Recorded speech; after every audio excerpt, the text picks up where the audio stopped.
이제 야곱은 집을 떠나야 합니다. 에서가 야곱을 죽이려고 이제 벼르고 있다는 걸 알기에 리브가와 야곱은 어쩔 수 없이 이 신부 찾기와 결혼을 핑계로 밧단 아람으로 떠나야 했던 것입니다.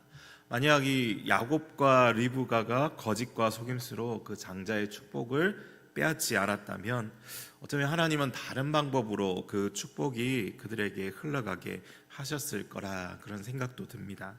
그러나 인간적인 방법, 술수로 인해 하나님이 일하시지 못하도록 그들이 가로막았던 것이고, 그 결과 이 복수로 사생결단하려는 사람이 생기게 되고, 야곱은 거기서 살아남기 위해서 또 도망치게 되었던 것이죠. 그렇게 야곱이 떠나야 하는 날 이삭은 그 야곱을 부릅니다. 무엇을 위해 불렀던 것입니까? 그의 아들 야곱을 정식으로 축복하기 위한 것입니다. 자신을 속인 작은 아들에 대해서 이삭은 어떤 이 마음을 가졌을까, 그런 생각도 듭니다. 자신은 에서에게 장자의 축복을 주려고 했는데 결국은 야곱이 가져가 버렸습니다. 그런 가운데 이 이삭은 오래전에 하나님의 말씀을 떠올리게 되지 않았을까. 리브가가 아이를 가지지 못해서 하나님께 기도드렸던 자신의 모습과 또 이 아이들이 아이를 주셨는데 리브가의 뱃속에서 싸우는 두 아기를 보면서 기도했던 자신의 그 모습이 떠올랐을 것입니다. 결국 하나님께서 그에게 말씀하신 것처럼 큰 자가 작은 자를 섬기게 된다는 말씀이 무슨 의미였는지 다시 한번 생각했을 것입니다. 이미 엎질러진 물이 아니라 순리대로 하나님의 뜻대로 흘러가야 한다는 그 사실을 그가 아마 인정하지 않았을까요? 자신의 아버지로서 하나님의 말씀보다 자기 뜻대로 이 모든 것을 결정하고 자기가 이 마음에 들어하는 아들 에서에게 축복하려고 했던 것이 잘못된 것임을 알게 된 것이죠. 그래서 이번에 야곱을 다시 한번 불러서 그에게 축복하고 그에게 당부합니다. 우리 3절에 전능하신 하나님이 내게 복을 주시어 내가 생육하고 번성하게 하여 내가 여러 족속을 이루게 하시고, 4절 아브라함에게 허락하신 복을 내게 주시되 너와 함께 내 자손에게도 주사 하나님이 아브라함에게 주신 땅 곧 내가 거류하는 땅을 차지하게 하시기를 원하노라. 지난번에는 에서에게 주는 걸로 생각했던 그 축복이었는데 이제는 공식적으로 야곱에게로 향하고 있습니다. 그래서 앞으로 자신을 이어서 하나님께서 주시겠다고 약속하신 그 기업을 물려받을 자가 야곱이고, 또 하나님의 섭리가 앞으로 야곱에게 흘러가게 될 것임을 다시 한번 정확하게 그가 기도하고 있는 것입니다.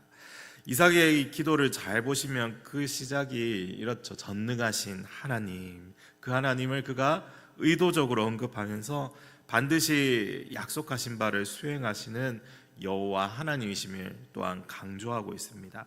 사실 아버지로서 큰 아들 에서의 성정을 그가 왜 모르겠습니까? 에서가 야곱을 미워한다는 사실을 너무도 잘 알게 되었을 것입니다. 자기 축복을 뺏어가고 부들부들 떠는 그 모습을 봤는데 어떻게 모르겠습니까? 그러니까 이삭은 야곱을 보내줄 수밖에 없었고, 또 혼자 여행하기에는 너무도 멀고 험한 길이었던 것입니다. 그런데도 그를 보내야 하는 것이죠. 그래서 이삭은 먼 길을 떠나야 하는 그 아들을 위해 전능하신 하나님께 그를 의탁하고 있는 것입니다. 비록 자신이 가진 재산과 많은 유산, 종들을 야곱이 이렇게 다 물려받지 못하고 먼 곳을 향해 가는 길이지만, 이삭은 야곱을 생육하고 번성하게 하실 자기 하나님께 의지하여 그에게 복을 내려달라고 간구하고 있는 것이죠. 자신이 이루고 가진 것보다 더 많은 것을 야곱에게 허락하실 그 하나님을 믿고, 아직 볼 수 없지만 야곱의 자녀들, 그 자손들이 앞으로 많아질 것을 기대하고 바라보고 있습니다. 하나님의 약속이 이제 아브라함과 이삭을 이어 야곱에게로 전달되어지고, 28장 이후로 이삭은 더 이상 등장하지 않습니다. 그의 죽음만 짧게 소개되어 있을 뿐 역사의 그 뒤안길로 사라지게 되는 것이죠. 이제부터 전면에는 야곱이 활동하고 그를 통해서 앞으로 이삭이 기도한 것들이 어떻게 이루어지는지 확인하게 될 것입니다. 하나님은 이삭의 기도와 축복, 그의 예언과 같은 말들이 어떻게 성취되는지 우리로 보게 하시는 것이죠. 그러면서 이삭의 모습, 이삭의 실수를 보여주시고 그가 하나님의 뜻이 아닌 자신의 뜻과 생각으로 움직였고 그러면서 어떤 분란이 생겼는지 그 결과로 평생을 아들과 헤어지게 된 사실을 또한 우리에게 보여주시고 있습니다. 그렇지만 그걸 다시 바로잡고 하나님의 뜻을 행하는 이 아버지 이삭의 모습도 또한 동시에 볼 수가 있습니다. 작은 자 야곱에게 축복하고 그를 보호하기 위해 또 하나님의 뜻을 위해 바단 아람으로 보내어주는 그 아버지의 모습을 보게 하시는 것이죠. 오늘 우리는 이 말씀을 묵상하면서 내 뜻대로 사는 것이 아니라 하나님의 뜻대로 주님의 이 말씀대로 살아간다는 것이 어떤 모습인지 다시 한번 생각해 볼 수 있습니다. 내 뜻, 내 기준, 내 취향, 나의 선호도, 내가 원하는 것들은 말할 수 없이 많습니다. 살아가면서 우리는 하나님의 말씀보다 나의 마음이 우선시되는 상황들을 많이 만나게 됩니다. 소위 하나님 마음에 합한다라는 그 상태에 들어가기가 참 쉽지 않죠. 이 세상이라는 그 자석으로 비유하면요, 세상이라는 그 자석은 하나님의 뜻 가운데 거하려는 우리를 날마다 그냥 잡아다 그냥 끌어당기는 것이죠.